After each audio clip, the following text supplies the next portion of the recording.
புளிய மரத்தடியிலே புஷ்பல்ல தான் மடியிலே எங்க பொட்டு மாமா ஆட்சியிலே தம்பி உண்மைதான், எல்லாமே கைமீறி போச்சு. பெண்களுக்கும் குழந்தைகளுக்கும் ஆப்போசிட்டாக நிறைய வன்கொடுமைகள் நடக்குது. இதெல்லாம் உண்மைதான். ஆனால் இதெல்லாம் எப்போ சரி பண்ணியிருக்கணும் அப்படின்னு நல்லா யோசித்து பார்த்தா,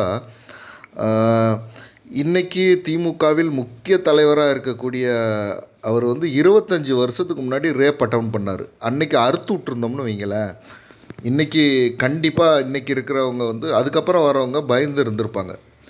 இப்போ அதுக்கப்புறம் தலைவர் வழியிலேயே எல்லாம் நடக்க ஆரம்பிச்சிட்டாங்க.